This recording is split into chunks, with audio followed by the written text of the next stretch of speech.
Sums it right up. Holy cow, it's week 10 of Hogging the Mic. I'm your host, Eddie Jenkins, and we're back after a week off with your other host, Kenneth J. Paltrow III. How you doing, buddy? Duke's Division One. Nobody cares about that. This is not that kind of podcast, thank God. Anything else? You got that out of your system? I don't care about the football team. I'm just gonna do a Hogging the Dukes podcast today. Get the hell. No, I will hang up. Hey, anyway, let's see if this gets any better. Hey, Max, how you doing, buddy? Hello, how are you? I'm I'm splendiferous. Well, that's good. I thought I would say something real quick. Don't make me hang up, Max. Well, Don't make me hang this up. When we agreed to do version 2 or 3 or whatever it was of this podcast, we promised there would be no censorship. We could all have our own opinions. And Eddie tried to cancel me. He told me there was something big that happened this past week. I would say big. Oh, it's pretty big. It's like And, once in a lifetime, maybe. he told me I couldn't be happy about it. He told me I couldn't even smile on the podcast. Well, that's not how I roll. Well, I want you to be like Shawn Michaels. I want you to Go lose your smile. Braves. That's disgusting. I That just is don't want happiness on disgusting. this, and it's not just in general. You can be happy, Max, but on this podcast, we don't want happiness. I don't want a solitary damn drop of happiness. Hashtag You gotta realize sadcast. this is the part of the season where we have to move on with our lives. Football exists, but not for us. I mean, I'm excited. Like I'm coming to the game. Like it's We're gonna be going fun. to the game. We're gonna watch Tom Brady throw lots of touchdowns on our team. I am. I'm coming, and I'm bringing Kim and a bunch of her family members. It's going to be their first time. I think all of them but one's first time at FedEx. So they'll be disappointed after the tailgate by everything else. So hopefully they don't remember it. Hopefully that's where we get them to.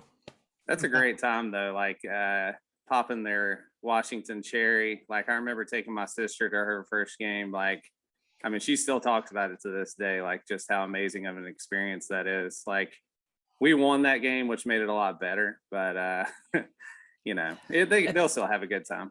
It's crazy, like how not too long ago the stadium was fairly full and the fans were boisterous, even though it still sucked for a long time periodically. Like, and now it's just, I don't know. I don't know. I just, it happened so quickly. I feel like, but Yeah, I'm excited. I think it was really around. Honestly, I think it was the Bruce Allen thing with Kirk Cousins. I feel like that's when the fan base that was a good fan, like the real fans at that point, even gave up. Granted, there's still the three of us, and there's like 30,000 people that show up a week. But I really feel like that Bruce Allen thing, because they had promised us already for like the eighth time that Bruce Allen was going to change the culture. I mean, and he was like, everyone knew they were being so bad about lying to our face at that point. That whole like winning off the field nonsense. Yeah. After that was done, that's when everyone left. Everyone's like, can't do this. I'm out. We had went from Vinny Serrato, so I mean it wasn't hard to. We didn't to think have it could high get hopes for worse. anybody. No. Yeah. Like Vinny Serrato, who knew f all about football, knew nothing. Had never worked in sports in his life. Like would have been a big time person in nobody else's front office. Well, I'm I pretty guess he sure was in he San was. Francisco, but like it makes no sense. It makes no sense, at least for not that long in the more modern age. I'm pretty sure he was wiping the water off my car at the car wash at the end earlier today. I think I saw him. Gave you all clean up there. That's what Bruce Allen will be doing in about Uh, a year from now. But yeah, I mean, like my first home game, at least for FedEx, is when I was living in Tennessee and going to grad school. Was the Dallas game in 2007 when they beat Dallas to clinch the playoffs, beat them by 21. And that was crazy, right? Like that wasn't that long ago. I mean, it was 14 years ago, but I mean, even like to the RG3 year or the year where not as well attended or boisterous, I would say, but like the 2015 when Kirk took them to the playoffs. Like it's not even at that level anymore. It's kind of weird. My first Washington game was actually in Nashville. I went to watch them play the Titans. That was pretty fun. They had Steve Spurrier as their coach at the time. Stephen Davis running wild out there. My first game. Well, it was a preseason game at in Knoxville at Neyland Stadium. Oh wow! It's with Heath Schuler against the the Tennessee Oilers. What a name! Jeez. So that was fun. That was in like '95, but like yeah, that was a weird game. Weird game. I think my first game, I could be very wrong about this, but I think my first game was the Gus Frerotte headbutting the wall game. Who did you go with? My dad. He went with Gus Frerotte. I went with Gus. Yeah, Gus's family. That's the one, at least not the first game I remember going to. But I'm pretty sure that was my first game. What's hilarious. The last game you remember going to? Also true. It's Russian vodka. Does your dad ever go to games anymore? No. Even like the last 15, 20 years, even when he was young enough to still put up with the crowd, he was just annoyed how back when we had a crowd, annoyed how it's a 10-hour day. It's too much. Yeah, I understand. And that's when we were still good or respectable. I mean, I get it now. You talk to anybody now, you're like, hey, free ticket to FedEx. You're like, why would I do that when I can sit at home and not pay money or spend 10 hours to watch a miserable franchise? Also, to our point about the fan base being gone, how crazy is it that we're coming off one of our better seasons last year and we still don't have a fan base because they just dropped the ball that hard that quickly? And it's just so much turmoil too, off the field stuff. That's just a big kick in the pants. And we've been through it. I mean, just the team looking slimy as can be in the front office aspect, to having the name change, just be kind of handled poorly. It's pretty bad. And we have everything that's going on in other sports, where owners are actually being held accountable for stuff that they've done, and for mistreatment of people. But it doesn't seem like the NFL is keen on doing this with Dan Snyder. I'm waiting to see what the NBA. So right now there's 2 NBA teams and there's 2 NHL teams that are having internal investigations, but it's not led by Satan himself, Roger Goodell, who's in my opinion just awful at what he's so involved with all of this. He's never going to let anything happen. But if at least you didn't call him what Gruden did. What? Right. And if I did, I'd probably get promoted somehow. I want to see what these other leagues do, because if these other leagues start kicking out their owners, then all eyes are on Roger Goodell to do something about Dan Snyder. Yeah, especially if anything happens from them turning over whatever they turned over or were supposed to what was it, the House, Congress, whoever.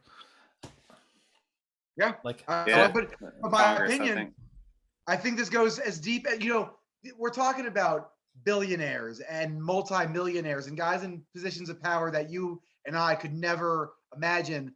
I could guarantee that the congressmen schmooze with the NFL execs left and right. How deep does this thing go? Is Congress looking into this so they can shut it down for good and be like, stop looking into this? Our emails are in this. Who knows? I have no idea how deep this goes. And I'm not one to do conspiracy theory, but I just there's a reason why everybody that's a normal person saw bad things get exposed, and then just we're told to our faces, you need not worry about it. I think this is how, through Dan Snyder is how we find out that Pizzagate was real, Yeah. I mean, if Kenny wasn't making such a good point, I would plug an advertisement for Down the Rabbit Hole with Kenny, his new podcast. Down the rabbit hole with Kenny. I have a purple and gold tinfoil hat. Yeah, good observation though. I mean, I'd honestly, I'm like you.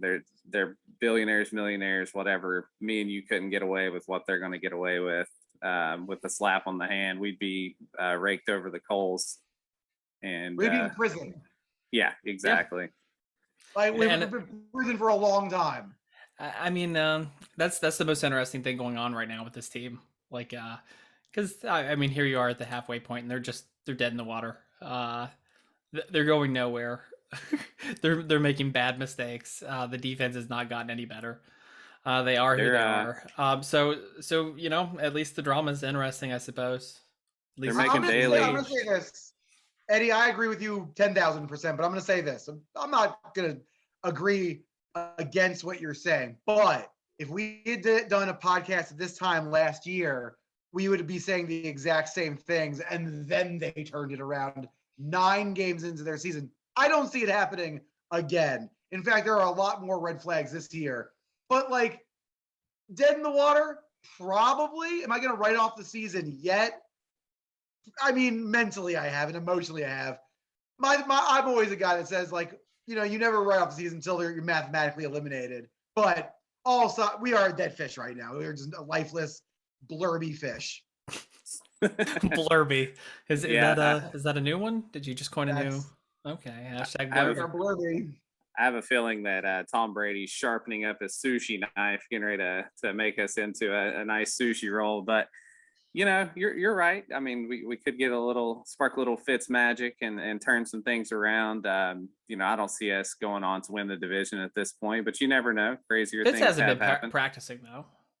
No, not Yeah, yet. he's not coming But back, right? yeah, he'll be back soon. But I mean, Heine's had a good week. He'll have a good 2 weeks to think about it, get himself geared in for the rematch from the playoffs. We know Heineke likes to do crazy things against the Bucks, so hey, you never know. And we'll get to see if my prediction from the beginning of the year it comes true, which was that somebody from the defense officially ends Tom Brady's career. Oh, They jeez. they LeVar Arrington Aikman him. That's what I'm calling for. That's what I'm betting on. I called it here. You heard it here first, folks. So let me touch so we can just kind of hit on everything. Last game, the only thing I really want to harp on is the reality that's kind of setting in for me because I'm one of the bigger Heineke supporters, and I'm now kind of seeing a trend, if not a pattern, if not a permanent thing, where he's not great in the red zone, and by not great I mean pretty bad, which is a pretty big thing. It's something you think you can work on because in practice you just have to run one set of plays. But I've seen this, it's getting worse too. He's not like going sideways, he's going backwards. Where now I think he's in his own head. Every time we're in the red zone, the play calling is not helping. I'll be the first to say at that. all. It's the worst play calling ever. But then there are plays where it's like I watch another team, any other team, and the plays are so simple. Like a guy rolls out, he just connects it on a very tight pass. Heineke seems to do so well in open field. But the moment you like shorten that field or people know he's going to throw, it's over. Over. I think it's a lot of that, and I think it's a lot of the play calling, and I think it's a lot of whatever it is that Ron's pushed on him, maybe because there's something else I haven't seen from him the past few weeks, and it's some of those special plays. Like we've seen it here and there, but we haven't seen it as consistently as we had previously. We haven't seen him run and kind of move in the pocket like he was previously, and I don't think that just went away. RG3'd him? Did they RG3 him? Kinda like, well, I think RG3'd himself. He wanted to be a pocket passer because he's an idiot. But yeah, Heineke, like I feel like they're asking him to play more constrained, which is making him not special in the way that he's special. Maybe I'm wrong. No, that's a legit point, and to go along with Kenny's point, I've found that he just seems that once he gets close to the red zone, he just falters. It reminds me of like Kirk Cousins in prime time. Like we'd watch 2 or 3 good Kirk Cousins games where he was just outstanding. Then he goes on Sunday night or Monday Night Football, and he looks like I don't even know what he looked like. Like it was just pure garbage. But Kirk Cousins also the final drive. He would be 27 of 27, 400 yards, 5 touchdowns. Final drive, 0 for 7, 5 interceptions. Yeah. On the final drive. Yeah. Like, what was that? You were throwing perfect footballs the entire time. And then he's like downset fumble. And you're like, oh, God. Or it's just dagger interceptions. Like that's what it's a ball he doesn't even need to throw. Right. And it was like 5 yards off, like 5 full yards off a target. Like Heineke seems to be doing this too. He will like throw like these like Chad Pennington floaters, and they're perfect. And we get to the end zone, and then he's like 25 yards high. A ball that most of them that are really killing me are the ones where there's a receiver in the corner of the end zone and he throws it 7 yards short to a linebacker. And it's like, no, that's not okay. Like you did so well for 15 straight passes. That's a killer. When he gets to the red zone, would you say he blew it? No. We don't have to say that anymore because now we're Sly. How do you tell us how you really feel about Sly? It's got to be better than blew it. I mean, if he kicks upwards, I'm happy. I don't care what direction he goes. Blew it. He's trying to like Mark Sanchez the football, like right into the back of the offensive lineman. Like I've never seen anything like it. Hey, you know, right. the guy didn't play football for what, 5 years or something like that, and then he comes in and he has his first professional game. Hey, he did something. Good for him. Hey, you think if you had all that time to practice, you'd be a little better. You would imagine. Yeah, but then some guys just don't have it. Like obviously, he was not a kicker in the league for 5 straight seasons for a reason. Then why pick him up? Well, so that's what I forget if this was on the between text or on the podcast last time. So I'll make it short if it was. The fact that Ron Rivera, I mean, like, okay, so we all wanted Hopkins gone, but we all wanted Hopkins gone, hoping that our brass could find a replacement. I didn't want Hopkins gone if the solution was a kicker who can't kick in the NFL. And Rivera said, oopsie poopsie, there's no one left. It's like, well, then don't get rid of Hopkins. Just say there's no one. We'll find one in the offseason. Yeah, talking about accountability. That's all I'll say. So we could have that includes the coaching staff, which I haven't seen. You know, the trade deadline just passed. We didn't sell anybody. Like, I mean, we could have like maybe got a 6th rounder that we could have used on a kicker. Like, I really don't understand. Like, I watch college football and I see many kickers that I'm like, man, he's going to be a good NFL kicker. Somebody should take a 6th or 7th rounder on that guy. I don't get why they don't. Like, grab the best kicker in like the 6th or 7th round, and because it's important in the NFL. I think it's getting more and more important too, especially with how high scoring games are becoming a lot of times, and like how every point counts. And it's hard to find somebody consistent. It's hard to find a Justin Tucker. Right. It's hard to find that person that's like that. But it's not hard to find somebody that can kick the ball over the line.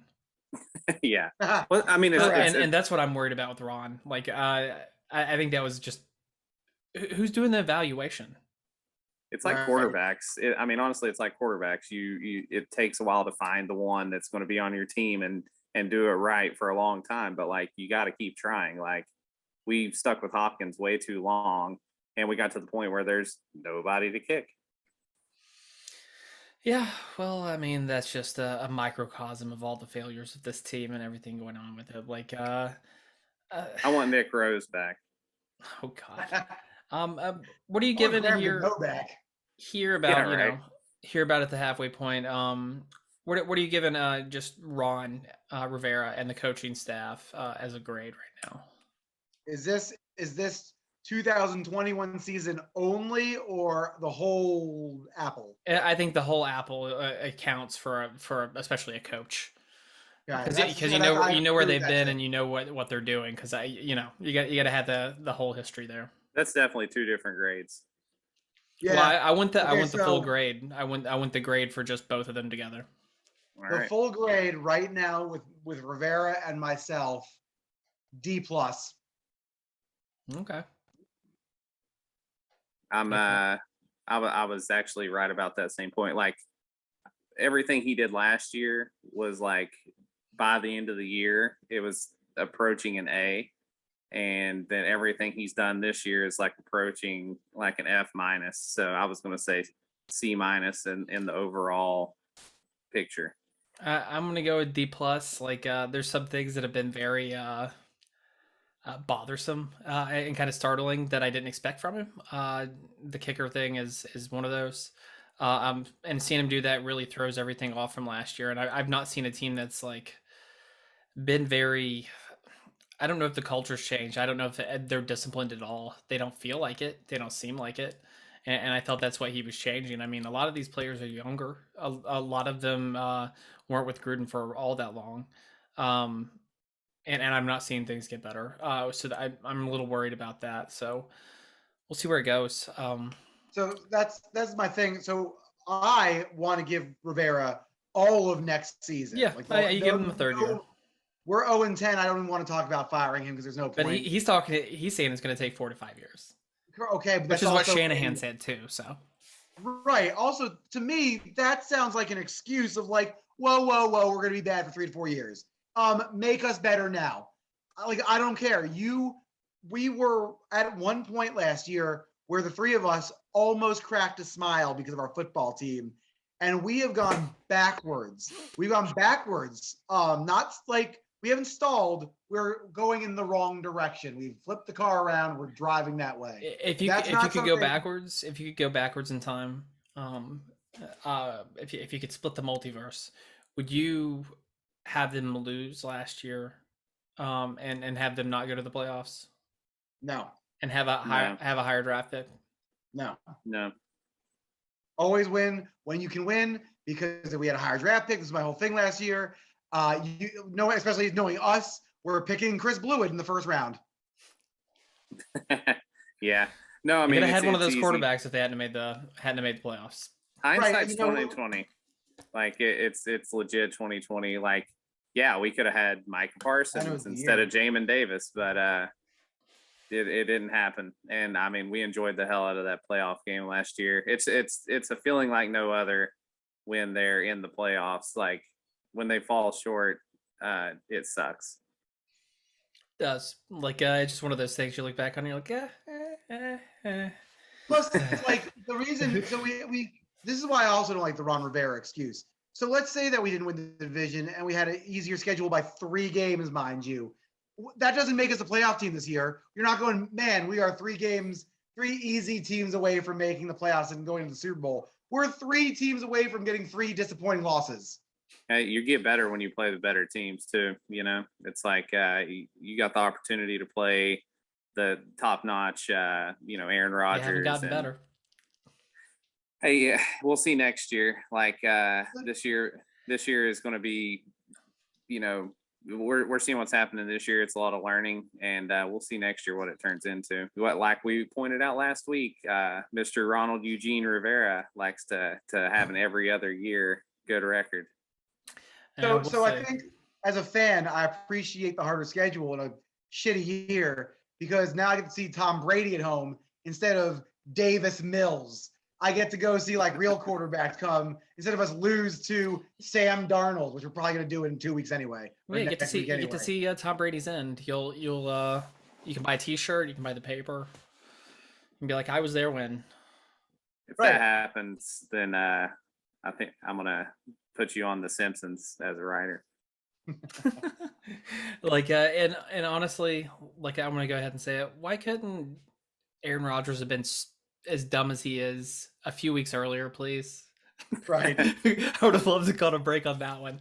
We still wouldn't have been able to score. Not only that, he gave his whole team COVID, and then everyone's out, A, because they had COVID, and then B, he's doing that and got benched himself by Goodell. So, yeah, we could have faced the practice squad of the Packers 2 weeks ago. It's, yeah, that would have been lovely. That would have been lovely.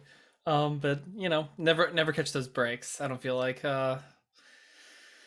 here we are. We had like two what I feel like weeks in a row that were kind of the same. Lots of getting to the red zone, lots of not being able to punch it in. Just bad. Like defense playing a little bit better at times. Still not great. We got people like Chase Young, who's got I believe a sack and a half here at the midway point, and that's irksome. You take somebody at 2, you expect them to be better than that.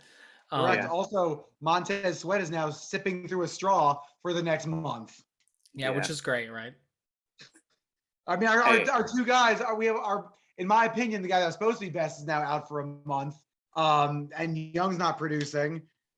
But the defense, I feel like, honestly, Landon Collins, I'm going to say something nice about him. I thought he had his best game as a football team player since he was on how we've got him, because we told him you're a linebacker, even though it's like, I'm not a linebacker. No, I'm sorry. You're the lightest linebacker in the league, and you're not half bad at it. You would be the equivalent of a 5th round draft pick that is mildly successful. Congratulations. Who said that a few weeks ago? That's the most backhanded.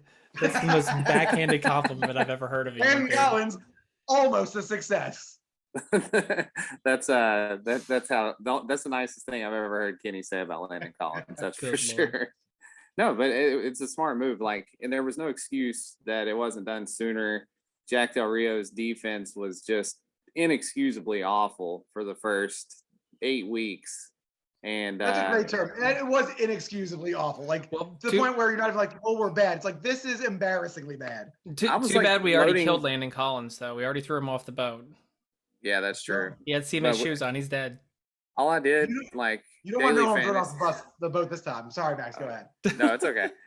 Daily fantasy has been easy so far this year. I just load up whoever's playing Washington, like best receiver and their quarterback. You know they're going to get a lot of points. Yeah, Man, if you're good at daily fantasy, I mean, I think I would be even better. I mean, I don't know. I'm going to share here with the audience. Like, let's see, can we get that focused in? We can't. It's too bright. Go real close to the screen. It's Go because- really close. You want me to get there? We go. There it is. Yeah. Look at that, Max. Look at that, Yeah. Max. You lost. The Chiefs just aren't doing it for me this year. Like that, they've been carrying me for the last couple of years, and yeah, they're just, I don't know. Mahomes isn't right. Like I've followed your prototype though. Like I'm just nothing but the the Rams at this point. I wish I had Stafford. If that'd make it even better. That's the way to go. Though you stack up on a team that is like. So I'm like the Bills right now, and they've been a little missed the last couple weeks. But when Josh Allen's being Josh Allen, I'm getting thousands of fantasy points. You mean when Josh Allen's not getting sacked by Josh Allen? Josh Allen. I got Lamar Jackson, so he's done pretty good this year. He's actually having his best throwing year. He gets fantasy points whether win or lose because that guy's going to run for 150 and throw over 250 and score 5 touchdowns. But he also might throw 4 picks and fumble 3 times. Well, that's what Heineke was doing for me in my other league for the whole first half of the season until they told him, nope, you're going to stand here and do what you're not as good at as what you were doing before. Let's ruin our great offense. It's the one good thing we got going right now. Yep. And then the defense starts playing kind of okay. And then he's right. We can never be whatever. on the same page, by the way. It's like they have a team meeting. The offense is like, hey, $10. Who's going to suck more? The defense is like, we got this. And then they do it. And then it's like double or nothing. We got it this week. And they just don't want to play well together. That's been the case since 1992, by the way. You know what this reminds me of? It reminds me of my golf game. Like if I'm hitting a drive 300 yards down the middle, I can't putt. But if I can putt, my drive is 3 fairways over. I don't know what any of that means. That was more foreign to me than gambling lingo. Jeez. I'm We're so gonna confused. get you out there. Next time I come to DC, we're going to do a Hogging the Mic live from the links. I'm not a dog. I'm not going to play fetch with myself. You guys are weird. Is that what golf is to you? Yeah, it's a dog's game. Casey Jones said that. We'll get old Danny Boy to come play with us. Teenage Ninja Turtles? Yeah. I'm proud. I'm proud of you, Kenny. Holy crap! I'm learning. Jeez. That was a quote from the first movie. Jesus. Oh, I haven't seen that forever. It's still good. It used to be the number one grossing independent movie of all time. Believe it or not. Huh? Didn't know it was independent. Cowabunga, dude. Yeah, man. Like animatronics and shit. But yeah, Ninja Turtles. I wish a few of those had grown up to be on the football team. I think they'd be a lot better now. Ninjas, I think, would really help the defense. Yeah, Leonardo would have got an interception by now. Oh God, you would be a Leonardo fan. Ugh. I was a Leo fan. Oh, that's Yeah. the worst turtle. It's like He being had swords, man. Like, what are you gonna do? Like little little katanas or whatever Raphael or nunchucks are cool. And then Donatello. that was had Michelangelo. Raphael Donatello had had a wooden size. stick. And that's like being a Cyclops fan in X-Men. Like the Okay, now- goody now- two now I'm shoes. out. The Continue. lamest character easily in the bunch. Easily Leo. I don't know who Cyclops is. Like Oh my Leo God. is the John Cena of turtles. You're awful. So he's awesome. Oh God. He's the Goldberg of turtles. No, maybe not that. But good Lord. Jeez. That's where we're at. Is it- Midway is through the it- season, we're talking about turtles. Is there anything remarkable we need to comment on for that Broncos game, or We just gonna move on. My biggest thing of the Broncos game was the red zone and Heineke, and I've already spewed out of my mouth. It was boring game, honestly. It was frustrating again because it was like, how many times should we have scored? That game should have been, an 8-9 team wins that game 45-10. Yeah. I had a lot more fun like being out getting candy, hearing y'all complain about what was going on in the game, and then watching it later than I did just if I would have sat there for 4 hours. You know, it was even better than that, not having a game this week.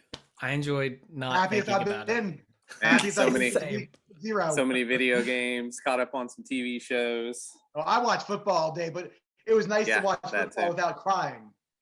Yeah. And Dallas lost way worse to Denver than we did. Right.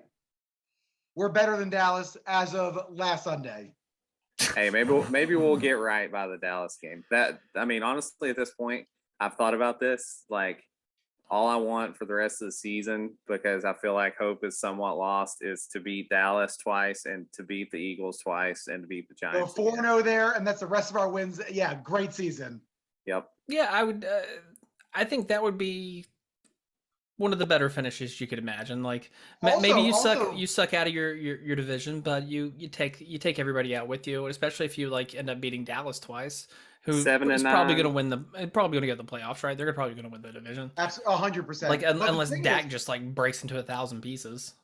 So look how sad we all are right now, and imagine going into the end of the season. Even if we lose to the Giants in that last game in a who cares game, imagine with 4 of the last 5 wins, all division, and then you're like, okay, Ron, maybe it's time to redeem ourselves for year 3. If they go perfect in the division right now, which they can do. They go perfect in the division, but they lose the rest of their games. Do you feel better going into the offseason than you did last year after going to the playoffs? No. How about you, Max? Also, reality tells me 1-5, outscored 27 to 146 by the end. Suicide log in the mic. I was way too happy. Like at the end of last season, I was like, "This is it. We've got our coach. We've got our quarterback. We've got our defense. Like our defense, Heineke's going to be enough with our defense." And then we signed Fitzpatrick, and that was kind of exciting too. And RIP, here we are. So, out of the last game, who are we throwing over the boat? Are we finally going to get a third vote on someone to toss them over? Who do you got this week, Kenny? Who's getting exiled from the island? So I do this on a week by week basis. Obviously, I'm not trying to do someone that's built up over time. So my person I'm throwing off the boat this week, Taylor Heineke. All right. Well, we got to get 3 votes to throw him overboard. 3 from 1 from each person, you mean? Yeah, and that goes week to week too. So I think that's the first for Heineke. Max, did you vote for Heineke yet? No, not yet. Okay. Oh, interesting. So what's your reason there, Kenny? What I said earlier, just the whole red zone clutch thing. I'm not seeing it all. He's really good for most of the game, except when it really matters, and it's costing us now. At first, he wasn't costing us any wins. In fact, I thought he was, like I've always said, he's doing better than good or better than bad. Now, 2 weeks are Taylor Heineke losses. All right, fair. How about you, Max? Who you tossing overboard today? I think I'm going to go with Gibson. All right. You got a reason there? I think I can imagine. Yeah, he was born without hands. He fumbles way too much. And he was a receiver, which is crazy. Yeah, he fumbles way too much. He can't catch. He gets hurt a lot. Like, he's frustrated me. Like, he was one of my keepers in fantasy. I kept him over Terry McLaurin, and like I regret that decision like every day. I can imagine so, but like McLaurin, these past few weeks, has killed me in fantasy. Like, has not produced at all. But he'll come back. He'll come back. I hope so. Like, usually when him and Heineke are connecting, they're connecting several times in a game and not just a few. We'll see. So for me this week, I'm not sure. You got to pick somebody. St. Juiced. St. Juiced. I'm down. I'm kind of down with him. Like, I'm seeing him get burnt so many times. He's not. I mean, he's a rookie. Yeah, it's not Landon Collins burnt either. Landon Collins is toast. St. Juice is like warmed up bread. I see it too often. So often I'm like, I bet it was St. Juice, and then they turn it on. It's like, okay, it was St. Juice, or it's 26 if it's not St. Juice. Yeah, it's always 26. It's almost all well, not this week. Somebody's warming his played on the butt. line of scrimmage. You can't get burned on the line of scrimmage. You're guarding either screens or running backs. I tell you what, I actually focused a lot on Landon Collins in that game because you could actually see him, being as how he was in the box, and I mean he went where he needed to be. Like, I'm a linebacker, like that's what I played, and he was making the right moves, doing the right things. Yeah, we'll see how that does them because secondary still looked suspect. Still didn't look too good. They kind of played bend but don't break, but they eventually break always. So we'll see. We didn't have to murder. We didn't have to do a murder yet. So that's good. I will say he's not like maybe next 90, week. Heineke he's not like 90. He's not like $96 million good at linebacker, but he looked good. I told you, 5th round doing pretty well. That's what Landon Collins is doing. By the way, Eddie, does anyone have 2 votes? Have we been keeping track of this? 2 votes? Does anyone have 2 votes so far in the season? We'll have to look back. I can't remember. I think there's one other person with 2 votes. It might be wrong.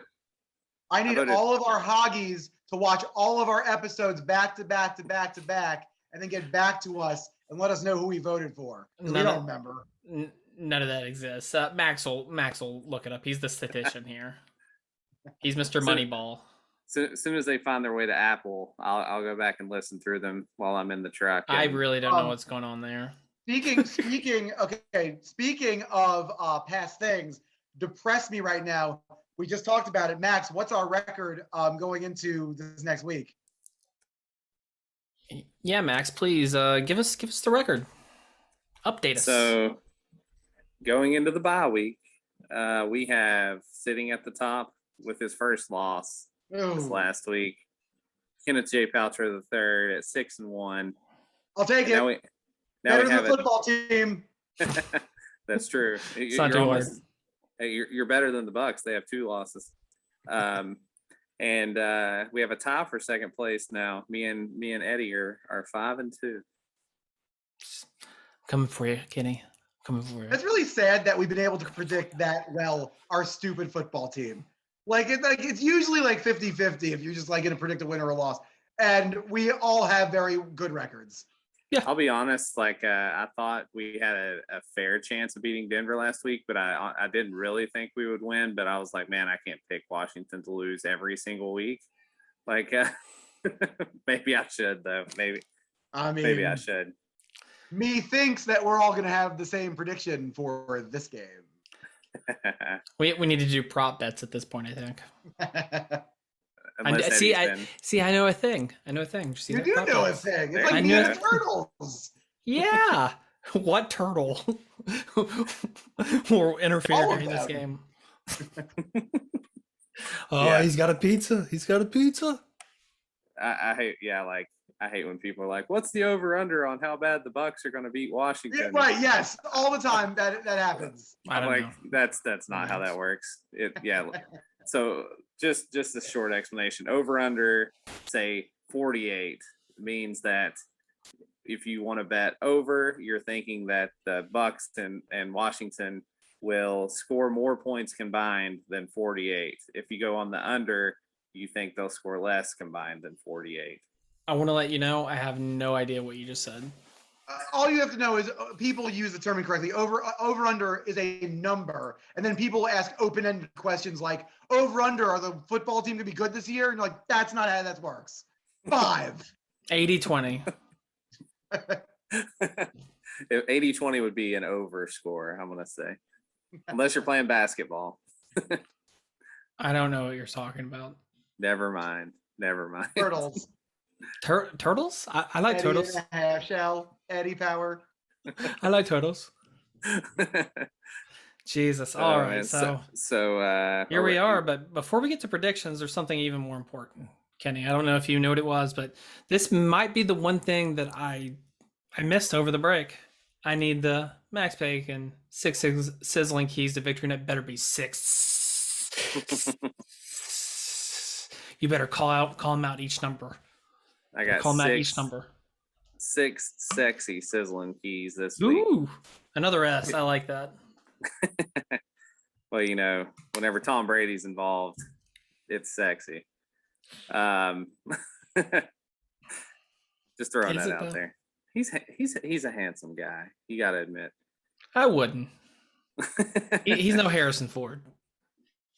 Fair. Current or past? All. All at the same time. Han Solo, Harrison Ford. So number one, and most importantly, if you want to have a chance to beat the Bucs, you do have to get that pressure on Tom Brady, and preferably, as Eddie would say, injure him. That's your best chance of winning. I didn't say prefer. Tom Brady. 100%. I'm not wishing it. Next podcast. I'm not wishing it on him. I'm just saying. I'm saying it's going to happen. You just have this gut feeling. Yeah, I'm not wishing it on him. I just have this feeling. So the Bucs have actually been one of the more interesting teams to watch this year. So I've watched more of the Bucs and a lot of the teams we've played. A lot of time unless Washington. Oh my gosh! Just because I live in Florida, yeah. No, and they're on TV a lot, but no. If Washington's on, they're on my TV. Otherwise, I'm usually watching the Red Zone channel. And, I'm just picturing Max in like a friggin' pirate ship, like doing DX crotch chops with like a cannon shooting off. Speaking of, I did go to a Washington game at Raymond James Stadium, the RG3 year, and that was amazing. Like by the end of the game, all the Washington fans were filing out of the stadium going RG3. And all the Bucs fans were pissed and going sucks. And we're like, well, you can suck on that because we beat you. But the one game I've seen one game there too, and it was the 2005 playoff game, which we won our last playoff victory in 30 years. No, that's not true. 99, one of two. Jeez, I never thought you could drain World Series happiness out of me so quickly. I kind of approve of Kenny's depression, as long as it makes Max sad. So number two, Leonard Fournette has really gotten going this year. Like they kind of went in with as a two-headed monster, Fournette and Ronald Jones. So we really got a key on stopping Leonard Fournette because Brady's very dangerous if the run game is working well. That's when he thrives. He can thrive off play action big time. Number three, they have a pretty strong wide receiver core there with, I don't think Antonio Brown's supposed to play, which could work. Yeah, he's in a boot right now. Yeah, so that'll definitely help. But they still have Mike Evans, Chris Godwin. They have two really good tight ends, Gronk and OJ Howard. So they're gonna pick like OBJ up or something if Antonio Brown's like out, right? Eventually, if he's out like long term. I could easily see that happening. Like OBJ's going somewhere like the Bucs or the Chiefs or the Packers or something like that. Definitely. Yeah. He's number a contender, so not Washington. I don't want him anyway. I don't want him. Unless like Washington still had Josh Norman just so he could see fights in practice every day. Yeah, Josh Norman. Remember, wasn't it him that not Josh Norman, but OBJ, wasn't he the one that fought the kicking net that one game? Yep. That was against us Funniest too. thing ever. Yep. Yes, it was. Yeah. Number four, let Heineke be Heineke. He needs to get back to what he's good at. Number five, no turnovers. Gibson, looking at you, buddy. And number six, we have Logan Thomas returning. I want to see him. I want to see him get mixed in and open up. That's not official yet. He's supposed to come off IR, but I've heard that it's like 50-50 still. But he practiced, so that's a good sign. Did he fully practice? No, not fully, but I would expect, just kind of easing him in this week. I just think getting him on the field, getting him involved, take some of the focus off Scary Terry, and maybe we'll get some Cobra package since Seals Jones has been playing pretty good. Yeah, sure, why not? Right. So get Thomas a little bit involved if he plays, and open the field up for Scary Terry. He's our best weapon. For sure. All right, there's your 6. I liked it. Was it I as that it was sexy as numbered. advertised? It would be sexy if it all came to fruition. It won't. Like the skin tangibles. gotta put those skin tangibles in there when you're thinking about your picks today, guys. I want you to make sure you factor in the skin tangibles. If you don't, I want picks pre skin tangibles and post skin tangibles. Skin tangibles doesn't count, but I want both. Aren't they team tangibles now? They are what I say they are, Kenny. There was never team tangibles, so I'm pretty sure there's still skin tangibles. So all right, so I need the it. spread. I need to know the spread. I need it. I don't know what it means. It's similar to the playoff spread last year. Yes, over. I believe in the I believe the Bucs were favored 8.5 in the playoffs. They're favored 9.5 in this game. How do you score 9.5 points though? Well, that means you win money if they score 10 or more, and you lose money if depending on what you pick. If you pick for them and they score 9 or less. you can figure it out. You have a brain in your head, Eddie. Stop being stubborn. You know what it means. No, I have no idea what that means. Washington. All right, next Hog in the Mic, we're doing a 4-hour special where Max and I talk to you about betting. Well, let's just put it this way: Washington starts the game up 9.5 to nothing. So if the Bucs win 10, if the Bucs score 10 and we score none the entire game, that was everybody the most that bet on the Bucs wins. Thing you could have said. You Sure. might as well just talk about skin tangibles now. All right, give me your prediction. Eddie always goes last. He should go first today, I think. Ooh. I don't think Max gets to decide. Is this not a democracy, Max? A dictatorship? Is this not a democracy? It's a champion-tatorship. That's actually what this is not. I think Kenny just vetoed it. I'll go first. I don't mind. That's who I was gonna pick. Okay. All right. Fine. Oh God. At least he puts that on. Yeah. Okay. Now you're happy. Last week, the Washington football team had a bye week, meaning that nothing bad happened. But so did the championship Buccaneers, who last year battled the football team neck and neck until the end of the game. This year, the Washington football game welcomes home the champs, only to lose to them 3-45. Good God. Yeah, you really want Eddie's woman's family to have a great time, don't you? Tom Brady throws 6 touchdown passes on us on Sunday. I bet it's going to be closer for some reason because every time Kim comes to a game, it is super, super crazy close. And like she's like, no, God, not overtime. Please spare me overtime. So definitely over. Tie game, 27-27. Like she was at her first game was that Bears game a few years ago that was like the 3rd highest scoring game in history. But it was also so close. Yeah, it's definitely going to end 27-27. Sly is going to miss 3 kicks in overtime. Are you calling for a tie? Is that your pick, Max? Yeah, no. Go ahead. If anyone calls for a tie, by the way, and it hits, that's an automatic win. We stop doing predictions.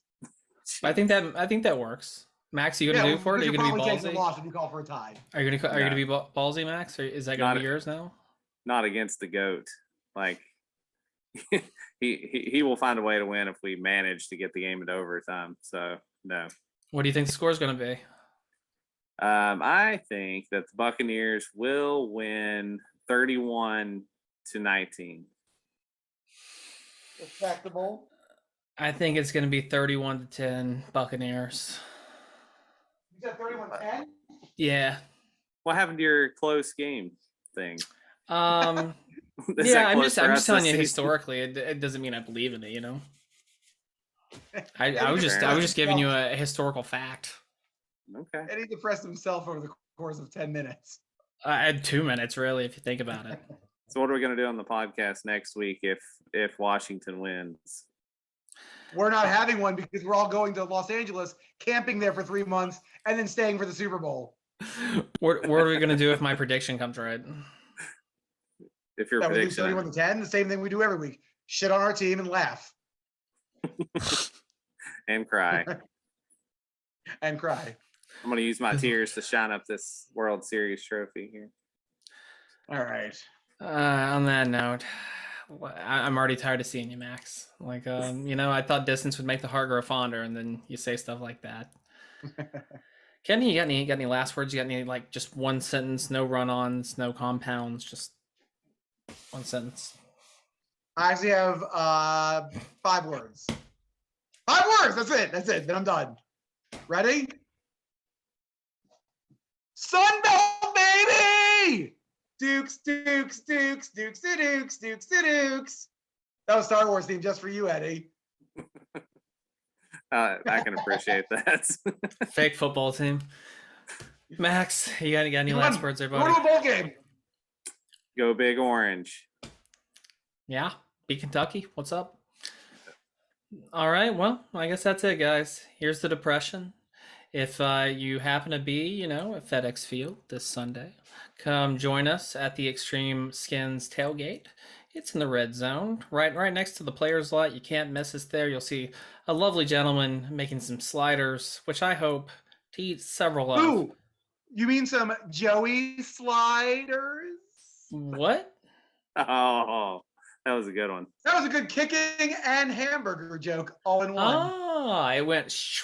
I thought they were like going to be sloppy Joe sliders, and I was instantly depressed because disgusting. Sloppy Joes are gross. Sloppy Joey sliders.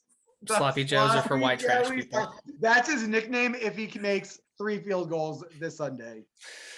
Jesus. Well, come say hi to us at the tailgate. We'll be there having Red fun. Zone. Yeah, Kenny Red and I Zone have to defend our title at the old cornhole. Yeah, we do. We were shockingly good last time. We'll see how drunk we can get Kim's mom. You guys have fun. I'm heading even further south. I'll be down in Miami watching the game on Sunday. Are you gonna be listening to Big Willie Style the whole time? You know it. All in it. Woo woo woo. Getting jiggy with it. But anyway, yeah, we'll be good. We're gonna have a good time, and maybe Kenny will remember the game. I'm your host, Eddie Jenkins. For your other host, Kenny J. Paltrow III, and your other host, Maximum Bacon, saying, remember, there is hope, even when your brain tells you there isn't. See ya.